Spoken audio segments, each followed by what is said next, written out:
What's up, Raptors fans? Welcome to the Warriors Report. And now that the NBA Summer League has come and gone, it's time to talk about some of the juicy talks about the offseason and why the Raptors will be one of the scariest teams in the future in the NBA. Now, you may ask, why would that be the case? It's not like they have any superstars on the roster. So how are they going to be scary? Well, I'll break that down in today's video. But before we get into the details of the video, if you want to give this video a thumbs up, it does help reach more basketball fans like yourself. And if you want to hit the subscribe button as well, it does help this channel grow quite a bit. And I also do give out shout outs to random subscribers as well. So for today's video, the shout out goes out to NBA Talks, who actually makes basketball content, Raptors content himself. So if you want to check out his channel, that'd be amazing. With that being said, let's get into today's video. Now let's start off by talking about how Masai Ujiri has played chess with the league again, and his most controversial move of the offseason, which was drafting Scotty Barnes over Jalen Suggs.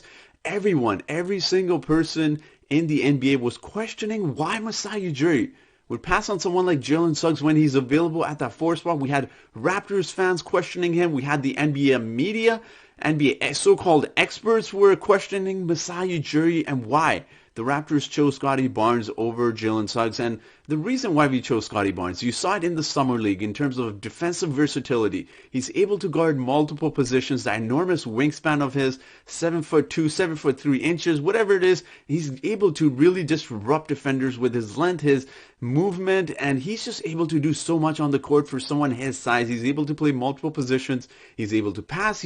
You saw that shot blocking ability. You just saw some of the energy he brings onto the court, which is really intriguing.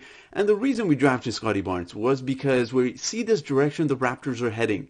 They're drafting these 6'8", 6'9" guards with 7-foot wingspans, and that is going to be the future of the NBA, because when you take a look at the Raptors and how they're able to do certain things on defense, they're going to have multiple ball handlers, and that is not even, I haven't even touched about Delano Bantan as well, but having another guy like that who's really tall, who can handle the ball, who can create a shot for himself, but also be able to pass on to others, create offense for others, is going to be really intriguing in terms of what the Raptors are able to do in the future. You know, I'm not going to go out and say they're going to win the championship next season, but they have a really bright future, and they're going to be one of the scariest teams, because I believe Masai Ujiri is a little bit ahead of the game when he thinks stuff like this. You know, he drafted Pascal Siakam in 2017, and he was a little bit, 2016-17, he was a little bit of a project himself at that time, and you see what he's done with him. So why can't Scotty Barnes be a really good player at the NBA level? We'll obviously have to wait and see how he performs, and it is going to take time for him to adjust to the NBA, but also just get his shot going. So in terms of what the Raptors will be able to do, just in defensive versatility, having those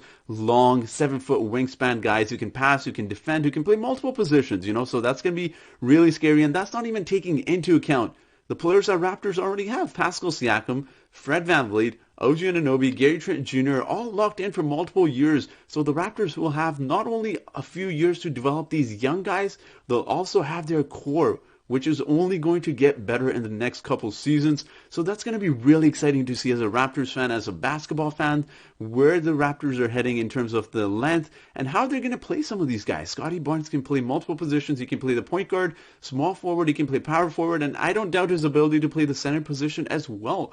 And that's not even, we haven't even touched upon on Malachi Flynn. So let's talk about Malachi Flynn, who seemed really nice, you know, in the Summer League. He seemed like he was shooting well. Obviously, there were question marks about his passing ability, but I believe that was also because of the role he was playing in the Summer League. I think we'll see him pass a little bit more when the regular season starts. And even if he's not able to, we can play him much like how we played Fred VanVleet with Kyle Lowry. We can have him play off ball. We need to remember, Scotty Barnes is a really good passer, so we can have Scotty Barnes facilitate the offense off of the bench.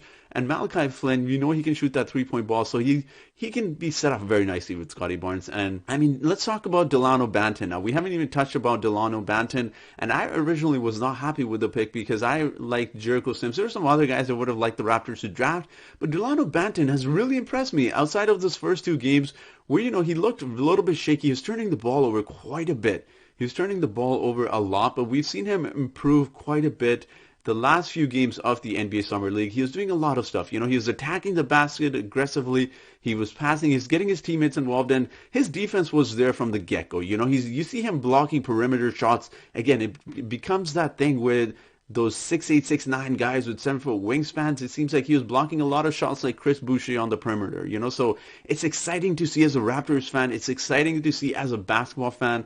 And we have a mastermind in Masai Ujiri who was thinking ahead of the game. You know, we all questioned why he wasn't drafting as a 7-foot center, but we saw some of the things the Raptors were able to do in the Summer League. Now, I know that's just a Summer League and it's a small size sample there, but the Raptors did hold opponents to about 79 points per game, and that's just a little, very tiny, small size sample of what the Raptors are able to do defensively, which is going to be very scary as well. Defensive versatility, having guys like OG Anunoby, Pascal Siakam out there. Obviously, we know Fred VanVleet's a good defender as well, despite his size, and then adding Scotty Barnes to that mix. Delano Bantan is only going to get better. He is a project, but seeing what these guys will be able to do in the next coming years is going to be exciting. It's going to be scary for the NBA in terms of their defensive versatility, and Scotty Barnes and Malachi Flynn didn't even play in the last game, so I'm really excited about the Raptors' future. I'm obviously excited about these young guys we've drafted, but I do want to hear from you guys. What do you think of the Raptors' young core? What do you think of the young pieces we drafted in this year's past NBA draft?